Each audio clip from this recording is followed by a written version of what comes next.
मंत्रपुष्पं योपां पुष्पं वेद पुष्पवान् प्रजावान् पशुमान् भवति चन्द्रमा वा अपां पुष्पं पुष्पवान् प्रजावान् पशुमान् भवति य एवं वेद योपामायतनं वेद आयतनवान् भवति अग्निर्वा अपामायतनम् आयतनवान् भवति योऽग्निरायतनं वेद आयतनवान् भवति आपो वा अग्निरायतनम् आयतनवान् भवति य एवं वेद योपामायतनं वेद आयतनवान् भवति वायुर्वा अपामायतनम् आयतनवान् भवति यो वायोरायतनं वेद आयतनवान् भवति आपो वै वायोरायतनम् आयतनवान् भवति य एवं वेद योपामायतनं वेद आयतनवान् भवति असौ वै तपन्नपामायतनम् आयतनवान् भवति योमुष्यतपद आयतनं वेद आयतनवान् भवति आपो वा अमुष्यतपद आयतनम् आयतनवान् भवति य एवं वेद योपामायतनं वेद आयतनवान् भवति चन्द्रमा वा अपामायतनम् आयतनवान् भवति यश्चन्द्रमस आयतनं वेद आयतनवान् भवति आपो वै चन्द्रमस आयतनम् आयतनवान् भवति य एवं वेद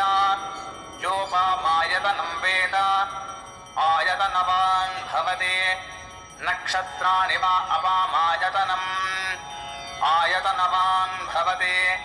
यो नक्षत्राणामायतनं वेद आयतनवान् भवति आपो वै नक्षत्राणामायतनम् आयतनवान् भवति य एवं वेद योपामायतनं वेद आयतनवान् भवति पर्जन्यो वा अपामायतनम् आयतनवान् भवति यः पर्जन्यस्यायतनं वेद आयतनवान् भवति आपो वै पर्जन्यस्यायतनम् आयतनवान् भवति य एवं वेद योपामायतनं वेद आयतनवान् भवति संवत्सरो वा अपामायतनम् आयतनवान् भवति यः संवत्सरस्यायतनं वेद आयतनवान् भवति आपो वै संवत्सरस्यायतनम् आयतनवान् भवति राजाधिराजाय प्रसीहसाहिने नमो वयं वै श्रवणाय कुर्महे समे कामान् कामकामाय मह्यम् कामेश्वरो वै श्रवणो ददातु कुबेराय वै श्रवणाय महाराजाय नमः ॐ तद्ब्रह्मा ॐ तद्वायुः ॐ तदात्मा ॐ तत्सत्यम् ॐ तत्सर्वम् ॐ तत्पुरोर्नमः अन्तश्चरति भूतेषु गुहायां विश्वमूर्तिषु त्वय्यज्ञस्त्वं वषट्कारस्त्वमिन्द्रस्त्वगो रुद्रस्त्वं विष्णुस्त्वं ब्रह्मत्वं प्रजापतिः त्वं तदाप आपो ज्योतिरसोऽमृतं ब्रह्मभोर्भुवस्सुवरोम् ऋतगुं सत्यं परं ब्रह्म पुरुषं कृष्णपिङ्गलम् ऊर्ध्वरेतं विरूपाक्षं विश्वरूपाय वै नमो नमः नारायणाय विद्महे वासुदेवाय धीमहि तन्नो विष्णुः प्रचोदयात् महादेव्यै च विद्महे विष्णुपत्न्यै च धीमहि तन्नो लक्ष्मीः प्रचोदयात् तत्पुरुषाय विद्महे महादेवाय धीमहि तन्नो रुद्रः प्रचोदयात् कात्यायनाय विद्महे कन्याकुमारी धीमहि तन्नो दुर्गः प्रचोदयात् वेदात्मनाय विद्महे हिरण्यगर्भाय धीमहि तन्नो